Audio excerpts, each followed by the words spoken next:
Genèse 9, verset 18. Les fils de Noé qui sortirent de l'arche étaient Sem, Cham et Japheth. Cham fut le père de Canaan.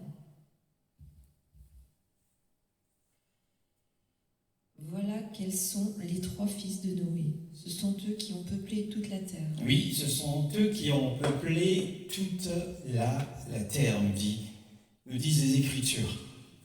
Alors ce sont là les noms de ceux qui ont couvert toute la terre. Ce qu'il faut noter, c'est que il n'y avait que 4 hommes. Il y avait Noé et il y avait ses 3 fils. Donc ils constituaient un tout petit nombre. Ils étaient tout petits au début de ce nouveau monde, mais quand Yahweh les a bénis, eh bien sa bénédiction était accompagnée d'une puissance. Cette bénédiction était une puissance. Cette bénédiction était d'une efficacité à un point que, eh bien, ce tout petit nombre fut transformé au fil du temps en des milliers et des milliers. Ils ont, à partir de ces 4 hommes, eh bien, le Seigneur a repeuplé la terre.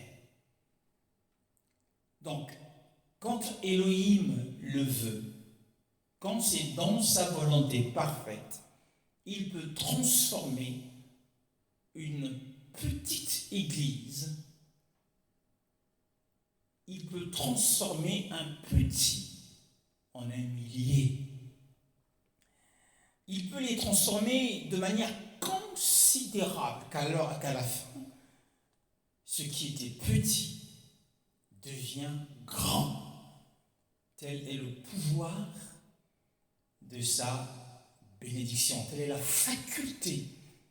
Il y a une faculté, une bénédiction, un pouvoir, une puissance, une efficacité, une vertu dans la bénédiction du Seigneur. La Bible dit au verset 18, eh bien, les fils de Noé qui sortirent de l'arche étaient Shem, Cham et Japheth. Mais la Bible nous fait mention au verset 18 de quelque chose. Elle dit, Cham fut le père de Canaan. Ce que la Bible ne dit pas, qui était le fils de Shem, qui était le fils de Japheth. Mais la Bible insiste uniquement sur Cham.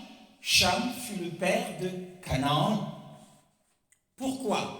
Eh bien, la Bible présente ici le père et le fils, parce qu'ils étaient apparentés par nature. Et puisqu'ils étaient apparentés, et que l'adage populaire dit tel père, tel fils, donc ils étaient semblables dans les manières et dans le comportement. Le comportement du père de Canaan, qui est Cham,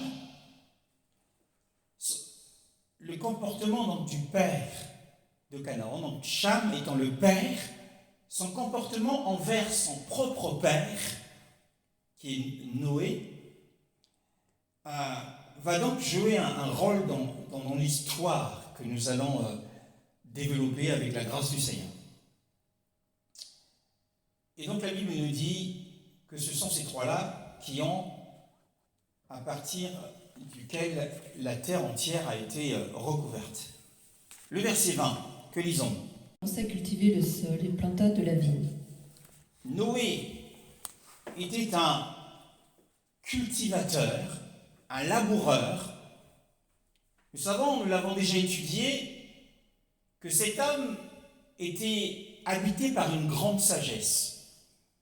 Et par sa grande sagesse, il devint un expert en agriculture. Il a inventé la charrue à bœuf pour faciliter le labourage du sol. C'était aussi un grand commerçant des fruits de la terre. C'était son premier emploi, sa première vocation civile. Et nous voyons ici que dans ce chapitre, qu'après le déluge, il a repris son ancien métier. Le métier qu'il exerçait avant le déluge, et dont il a été détourné de ce métier à cause de l'appel de Yahweh. Yahweh l'avait appelé à bâtir une arche. Et donc à cause de cet appel, il avait délaissé son métier pour devenir charpentier. Donc il a construit l'arche. Et après le déluge, il a aussi probablement construit sa propre maison et celle de sa famille. Et maintenant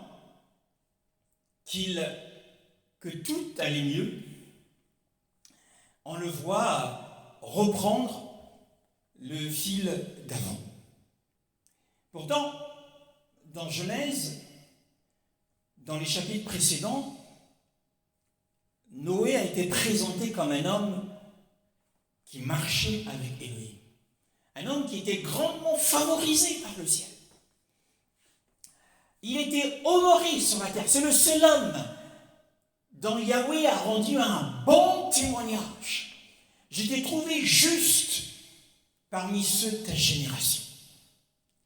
Alors il était un grand homme aux yeux du Seigneur. Il était un grand prédicateur auprès de ceux de sa génération. Mais après le déluge, il n'est pas resté oisif, ne faisant rien, se disant « je suis un grand homme et je ne peux pas retourner à mon ancien métier ». Il n'a pas considéré sa vocation de laboureur comme quelque chose qui était indigne de lui. Lui qui marchait avec le Seigneur.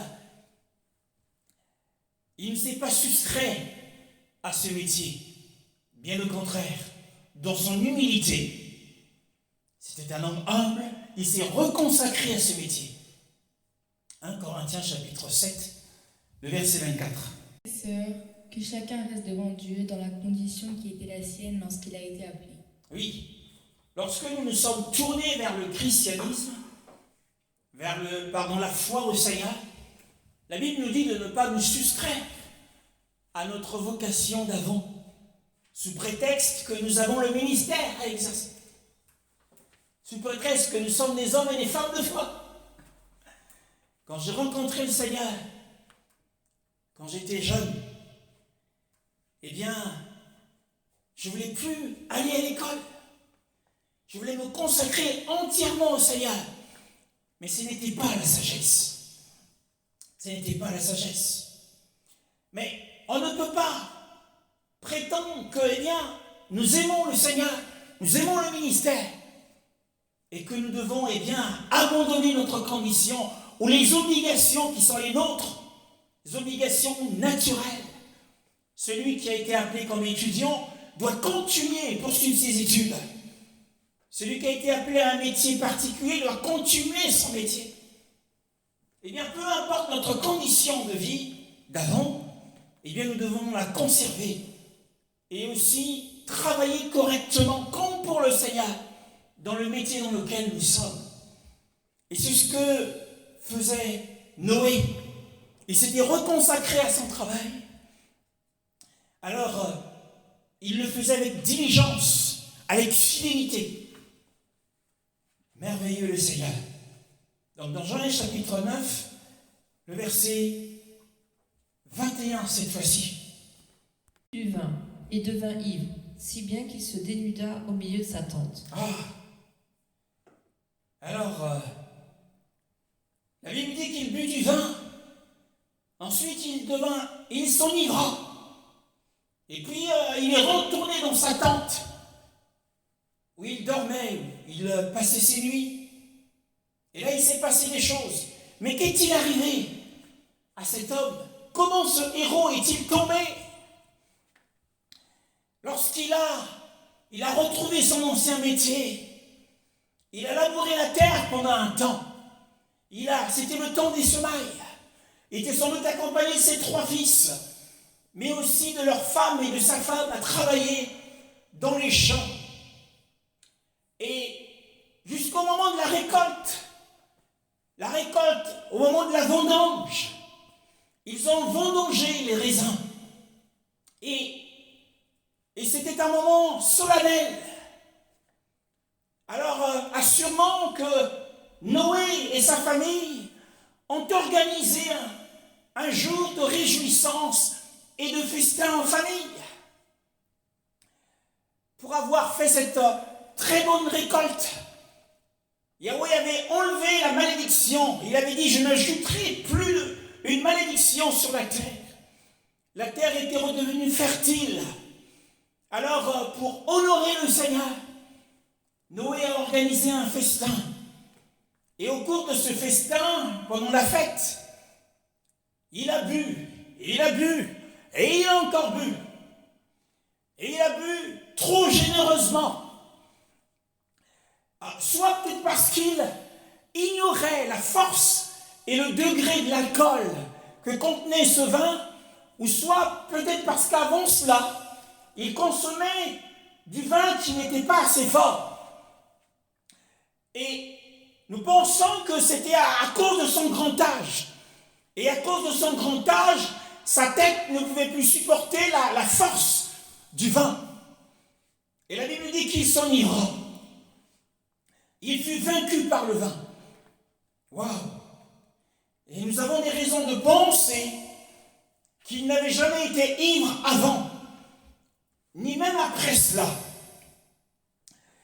Mais nous lisons quelque chose dans Galates chapitre 6, le verset 1. Frères et sœurs, si un homme vient à être surpris en faute, vous qui êtes spirituels, redressez-le dans un esprit de douceur. Oui, si quelqu'un vient être surpris dans une faute, oui, il y a le péché par surprise.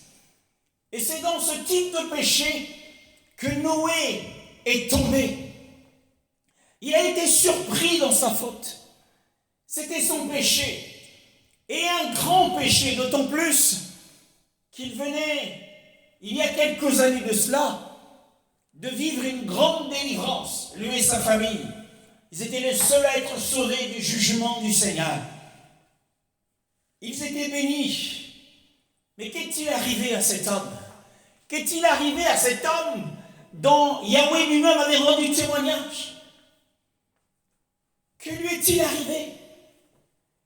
Lui qui marchait avec Elohim. Eh bien, la réponse, c'est dans 2 Chroniques, chapitre 32, le verset 31.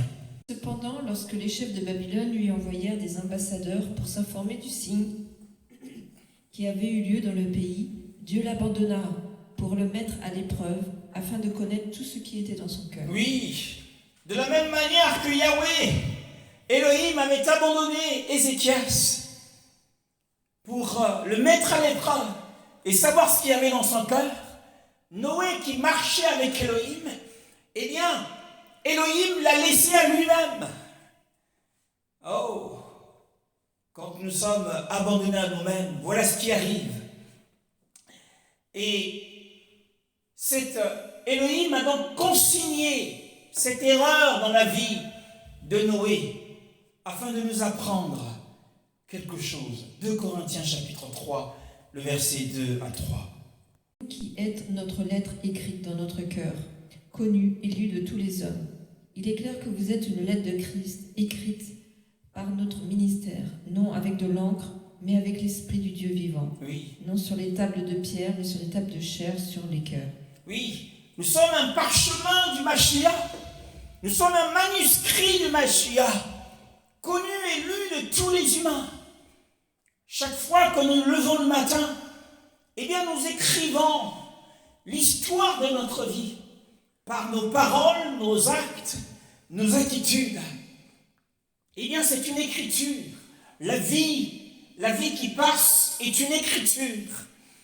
Et quant à Noé, quant à la vie de Noé, eh bien, sa vie était la plus belle copie, était le plus beau manuscrit jamais écrit, la plus belle copie jamais écrite, le plus beau manuscrit jamais écrit par un simple homme depuis la chute d'Adam. Mais cette lettre, ce manuscrit, ce document qui portait l'histoire de Noé, comportait des taches et des fautes. Oh, mais je ne sais pas, sur le manuscrit de ta vie, ce qui s'y trouve, est-ce qu'il y a des taches? Est-ce qu'il y a des fautes?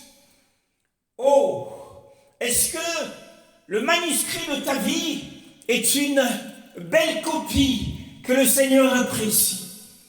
Paul dit que nous sommes la lettre du Mashiach. Oh, magnifique est le Seigneur. Mais la Bible nous dit quelque chose. On nous a dit de Noé, dans Genèse chapitre 6, le verset 9, ces paroles. Voici l'histoire de Noé. C'était un homme juste et intègre dans sa génération, un homme qui marchait avec Dieu. Oui, on nous dit de Noé qu'il était un homme intègre parmi ceux de sa génération. Que signifie donc cette intégrité par rapport à la chute qu'il a connue? Cette intégrité n'est pas une perfection sans péché.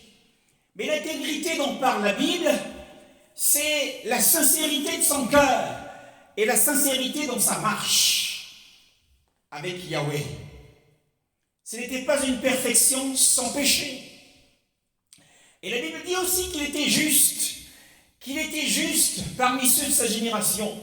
Mais cette justice n'avait rien à voir avec la justice des œuvres, mais c'était la justice qui s'obtient par la foi.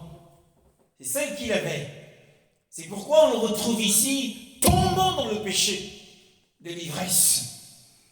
Ainsi, les hommes, parmi les hommes de foi, des grands hommes de foi, parmi les grands saints de ce monde, ceux qui sont vigilants, toute leur vie, ils ont été vigilants.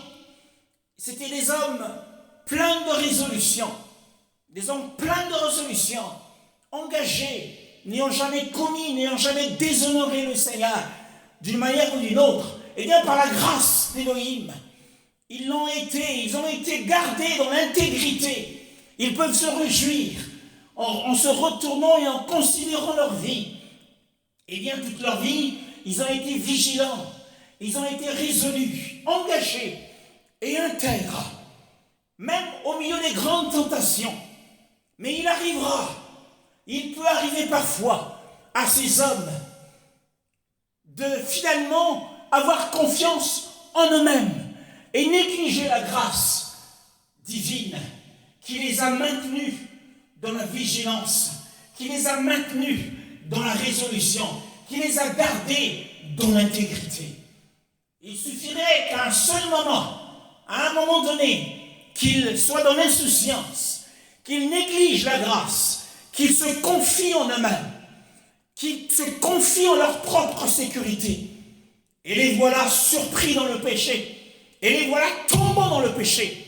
Et une fois que la tentation est passée, eh bien, ils sont surpris, ils sont honteux. Noé était de ce nombre-là. Nous découvrons encore ces paroles dans Matthieu, chapitre 24, versets 37 à 39. Arrivé à l'époque de Noé arrivera de même au retour du Fils de l'homme. En effet, dans les jours précédant le déluge, les hommes mangeaient et buvaient, se mariaient et mariaient leurs enfants, jusqu'au jour où Noé est entré dans l'arche.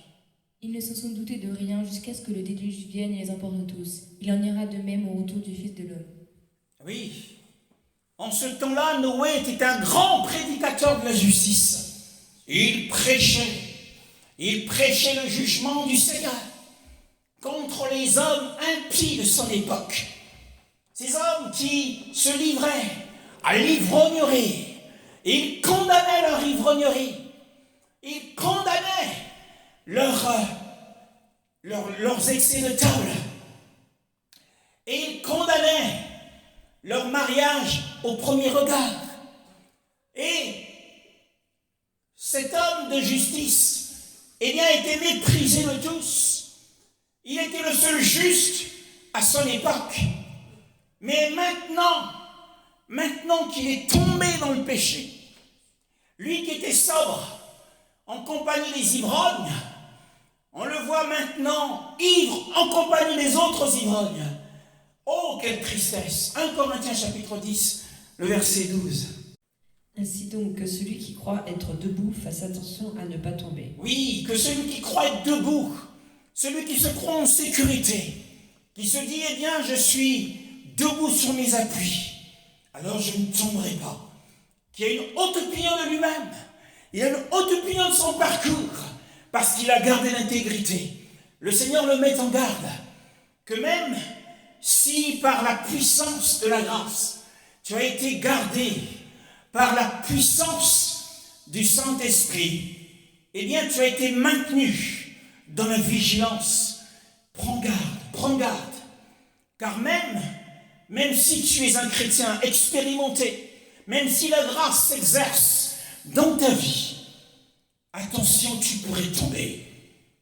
Tu pourrais tomber comme les autres, comme les fils d'Israël, qui étaient grandement favorisés.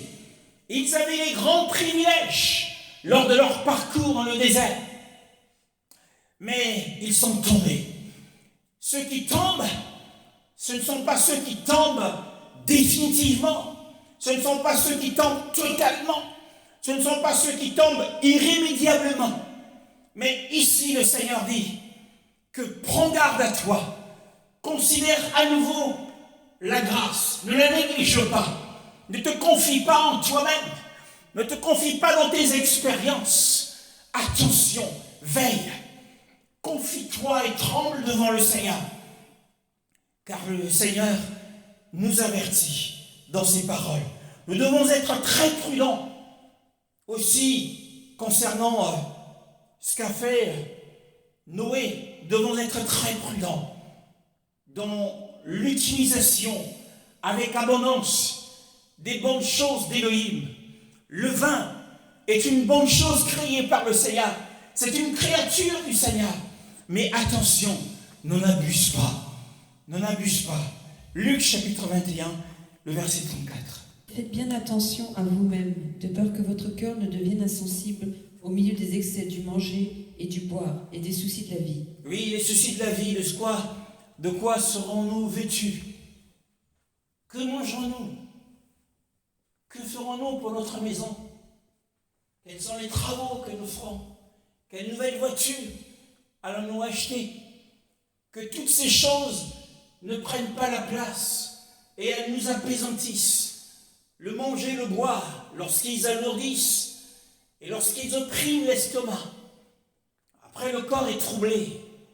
Lorsque la chair est très faible, bien que l'esprit soit disposé, eh bien, il est difficile que notre esprit nous emmène dans les exercices spirituels de la prière, la méditation. Oui, la lecture de la parole. Nous sommes tellement épuisés. Eh bien, le Seigneur nous met en garde contre ces choses. Ainsi, Noé, à cause de ses excès, eh bien, il s'est assoupi. C'est ce que nous découvrons dans Genèse chapitre 9, le verset 21, une fois de plus. Il but du vin et devint ivre, si bien qu'il se dénudra au milieu de sa tente. Si bien, l'expression si bien indique la conséquence de son péché. Il se découvra au milieu de sa tente. La conséquence du péché de Noé fut la honte. Mais quelle honte! Il était découvert dans sa tente, dans l'ivresse. Étant dans l'ivresse, eh bien, il est allé se coucher. À l'époque, les gens d'Orient, les gens de l'Est de cette époque, ne portaient pas de sous-vêtements. Et dans son sommeil, alors qu'il était vaincu par le vin, Et à cause sans doute de la chaleur de l'été, puisque les vendanges se font généralement en été, il faisait chaud ce jour-là. Mais aussi à cause de la chaleur qu'a produit le vin dans son corps. Alors, dans sa folie, il s'est déshabillé, il a pris ses vêtements, il les a jetés loin. Il était tout nu. Il fut mis à nu par sa propre honte, pour sa honte, comme Adam. Genèse, chapitre 3, le verset 6 à 7. La femme vit que l'arbre était porteur de fruits bons à manger, agréables à regarder et précieux pour ouvrir l'intelligence. Elle prit de son fruit et en mangea. Elle en donna aussi à son mari qui était avec elle, et il en mangea. Leurs yeux à tous deux s'ouvrirent, et ils prirent conscience qu'ils étaient nus. Ils attachèrent des feuilles de figuier ensemble, et s'en firent des ceintures. Alors, comme Adam, il fit mus à nu. Adam et Ève furent mis à nu. Mais Adam chercha à se cacher. Il chercha à se couvrir. Mais Noé, alors qu'il était dépourvu de pensée, il était dépourvu de raison. Comme on dit, le vin au dedans et l'esprit au dehors. Son esprit n'était plus en lui. Alors, il ne chercha même pas à se couvrir. Il ne rechercha même pas une couverture. C'était un fruit de la vigne auquel Noé n'avait jamais pensé.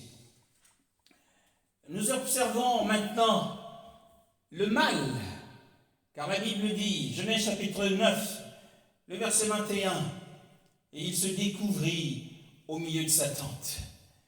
Normalement, lorsque les hommes sont ivres, voilà ce qui se passe. Eh bien, toutes leurs faiblesses, tout ce qui concerne leur vie, toutes les mauvaises choses de leur vie, ils les trahissent lorsqu'ils sont ivres. Ils se mettent à parler, à cause de l'ivresse. Les secrets qui leur ont été confiés peuvent leur être extorqués facilement parce qu'ils sont ivres. L'ivresse déshonore les hommes et les expose au mépris. Oh, ce qui leur montre et les rend tout à fait honteux. Les hommes ivres ont l'habitude de dire, les hommes ivres ont l'habitude de faire des choses, et lorsqu'ils sont sobres, eh bien, ils rougissent quand on leur dit, mais c'est vous, ou c'est toi qui as fait et dit cela. Habakkuk chapitre 2, le verset 15 à 16. Fais boire son prochain, à toi qui verses ton outre pour l'enivrer afin de voir sa nudité. Tu t'es rassasié de mépris plus que de gloire. Bois aussi toi-même et découvre-toi. Tu boiras la coupe de la main droite de l'Éternel et la honte souillera ta gloire. Ici, le Seigneur dénonce la drogue du violeur qu'il met dans le verre de la femme dont il veut découvrir la nudité. Malheur à celui-là, malheur au violeur, malheur à celui qui fait boire son ami en lui approchant son outre et qui l'énivre afin qu'on voie sa nudité. Tu seras rassasié de honte, toi aussi qui le fais, plutôt que de gloire. Toi aussi tu boiras et tu seras découvert. En fait, c'est la moisson de ce que l'on sème, dit le Seigneur ici. Donc au verset 22 de Genèse chapitre 9, la Bible dit encore ces paroles. Le père de Canaan vit la nudité de son père, et on parla à ses deux frères qui se trouvaient à l'extérieur. Oui.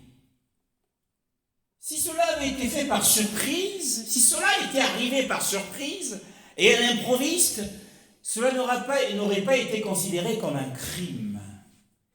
Mais Cham, à ce qu'il nous est raconté ici, il est entré dans la tente de son père, alors qu'il n'aurait pas dû y entrer.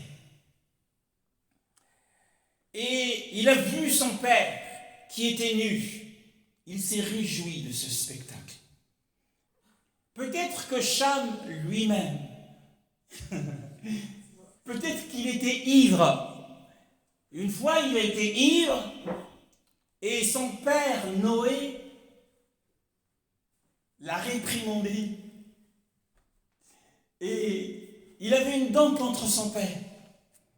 Et ce jour-là, quand il a vu que c'est son propre père qui était finalement ivre, alors il était heureux de le voir ainsi vaincu. Il est courant, bien-aimé dans le Seigneur, que ceux qui marchent eux-mêmes dans le mensonge se réjouissent des faux pas de ceux qu'ils voient faire aux autres.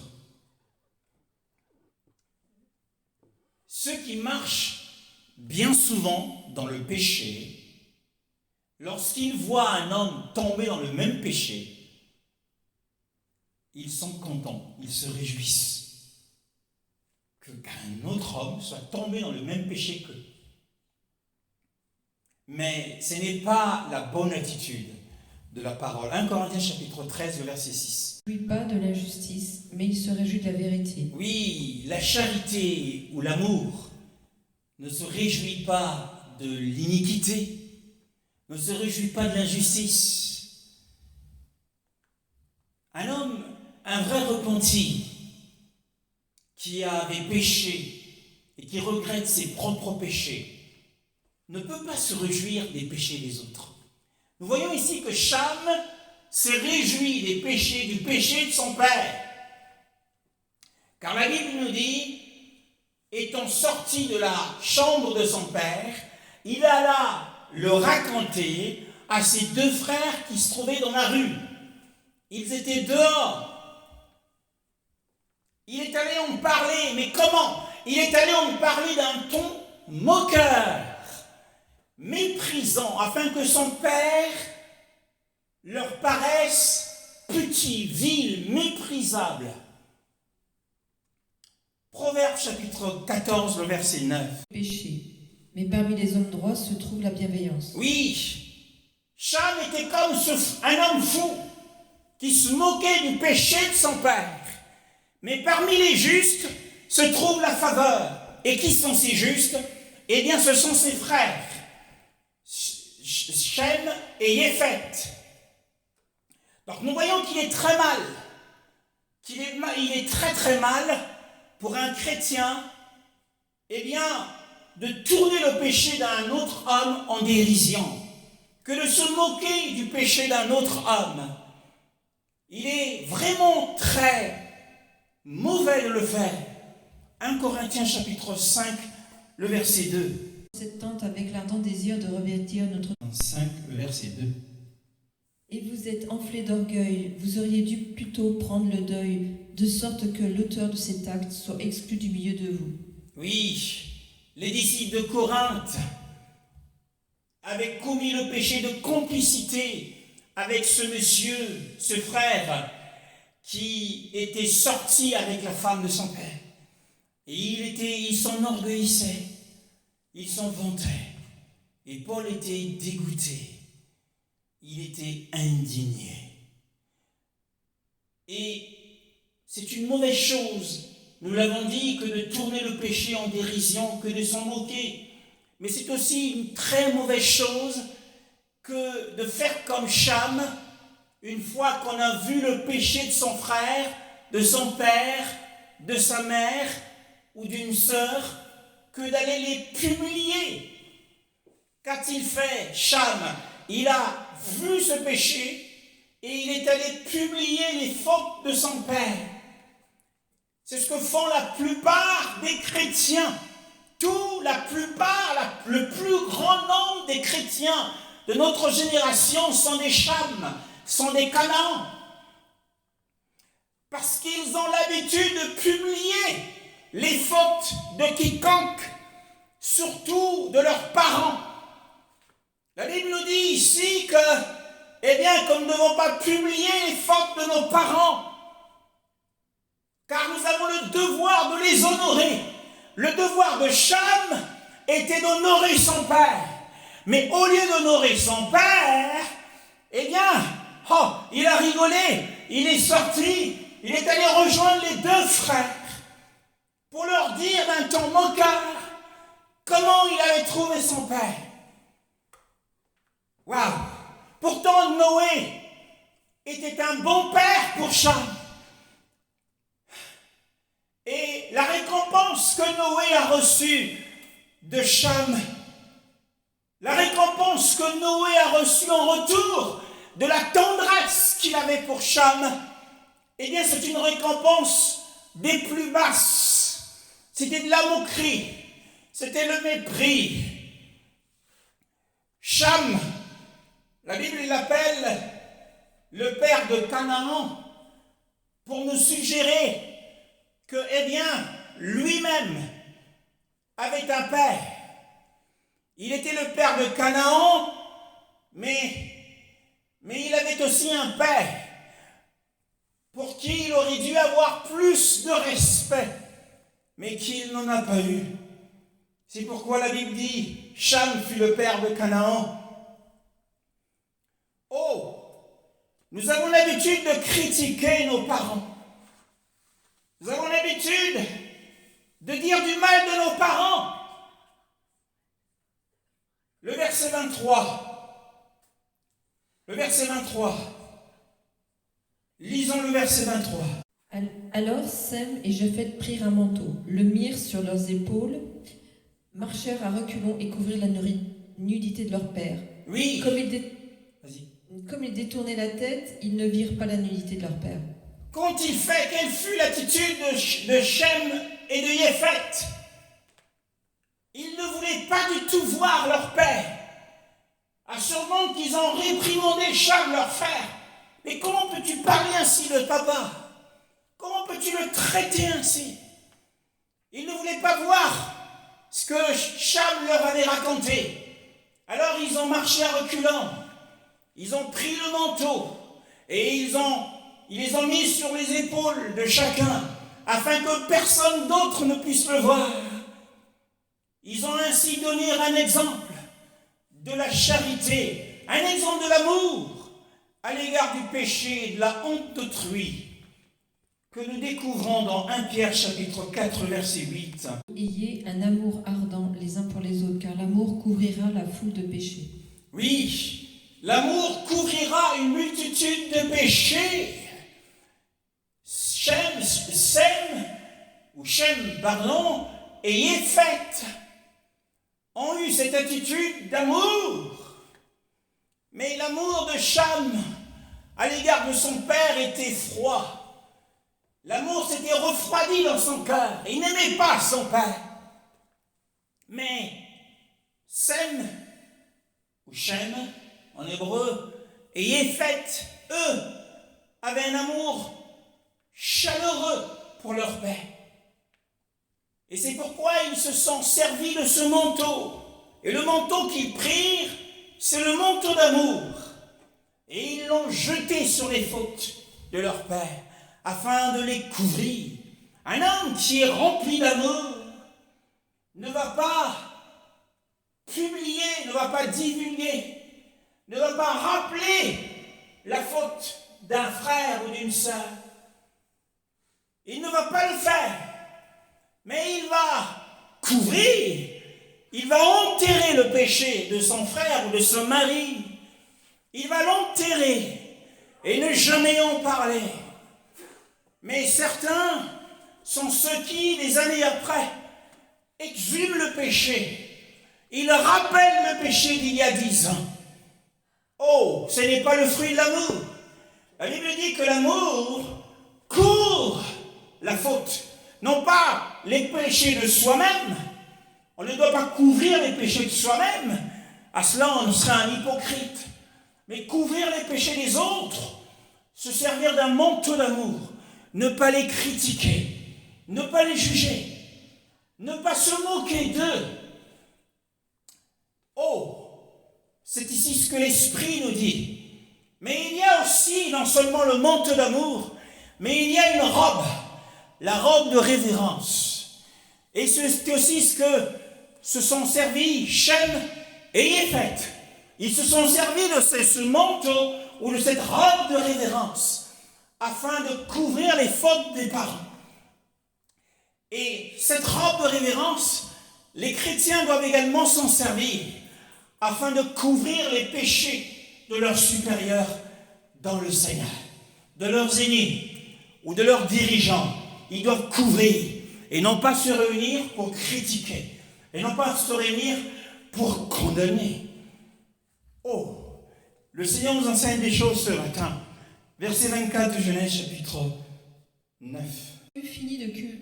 Lorsqu'il eut fini de cuver son vin, Noé apprit ce qu'il lui avait fait son fils cadet. Oui, il a appris.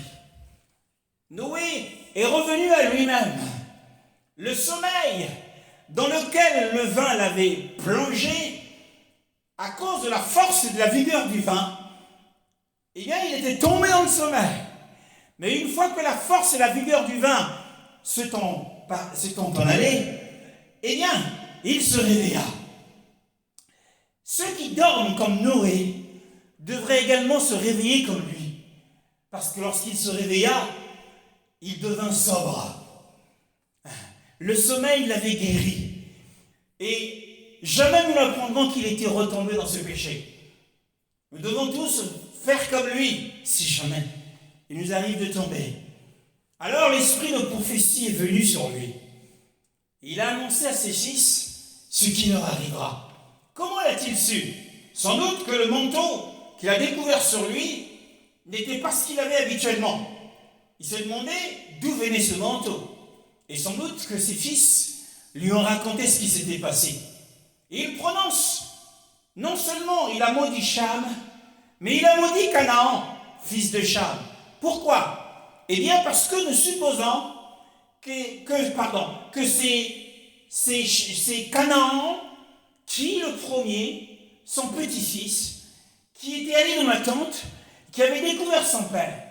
On ne sait pas ce qu'il a fait à son père. Beaucoup de juifs, d'auteurs juifs, disent des choses fabuleuses sur ce que Canaan aurait fait à son père. Mais nous nous en tenons aux Écritures. Et son fils, son petit-fils, est allé alors raconter à son père ce qui s'était passé. Et Cham aussi est venu, il s'est moqué de son père.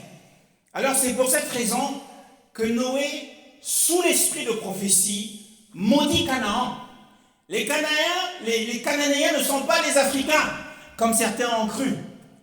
Ce n'est pas les Africains, mais c'est les Cananéens que le Seigneur avait maudits et qui avaient laissé leur place à Israël, qui a été le pays de la promesse. Son fils semblait être plus coupable que son père. C'est pour ça que la malédiction ici est prononcée sur le fils. Mais Cham a aussi été maudit.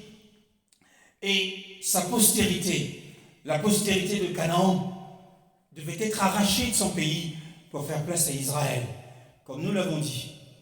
Lorsque l'opprobre, lorsque nous critiquons, lorsque nous jugeons, lorsque nous nous moquons d'un serviteur, sachant que bien l'opprobre sera justement jeté sur nous, ceux qui déshonorent les autres en publiant ce qu'ils ont fait, en essayant de perpétuer leur marque d'infamie, il y a un opprobre qui viendra sur eux.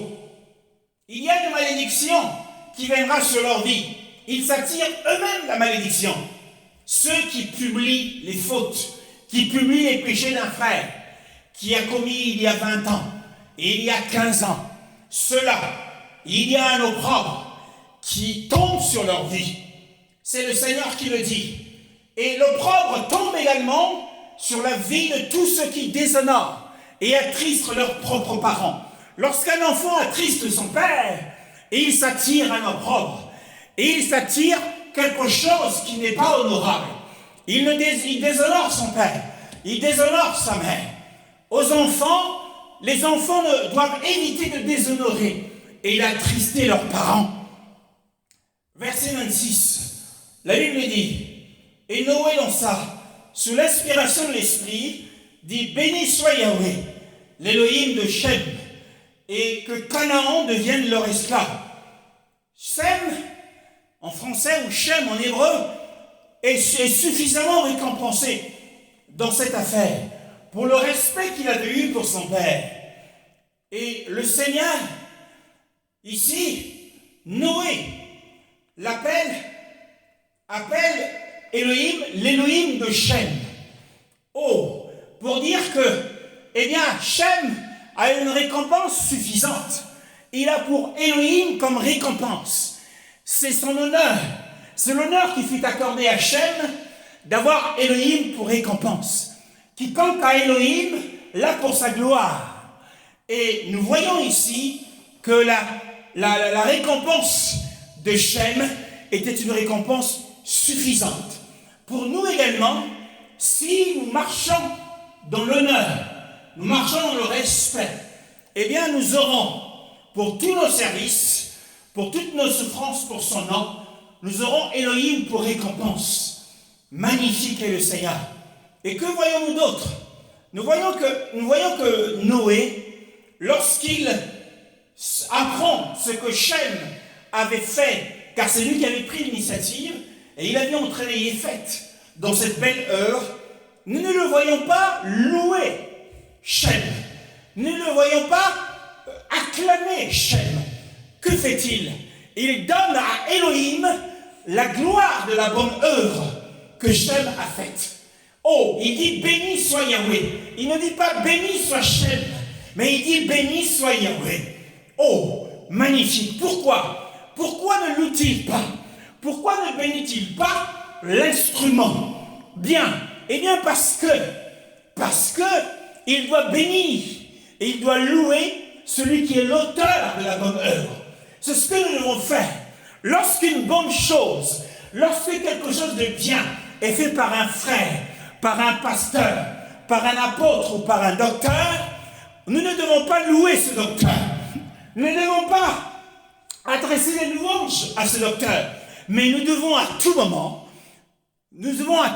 reconnaître avec humilité qui est derrière, qui est celui qui a opéré cette bonne œuvre, qui a opéré ce travail, et c'est à lui que nous devons rendre gloire. Il dit béni soit Yahweh, magnifique est le Seigneur. Et même ceux qui ont été instrumentés par le Seigneur pour faire une belle œuvre, ils ne doivent pas s'attribuer l'honneur, ils ne doivent pas s'attribuer les louanges, mais ils doivent se tourner vers le Seigneur et jeter à ses pieds la couronne qui leur a été attribuée. Nous bénissons le Seigneur. Matthieu chapitre 5, le verset 16. De la même manière, votre lumière brille devant les hommes, afin qu'ils voient votre belle manière d'agir, ainsi qu'ils célèbrent la gloire de votre Père céleste. Ils ne célèbrent pas la gloire des bonnes œuvres de ceux qui l'ont fait, mais ils célèbrent la gloire du Père qui est dans les cieux, qui en est l'auteur, qui en est l'opérateur. Et nous bénissons son nom ce matin. Oh, qu'il est merveilleux!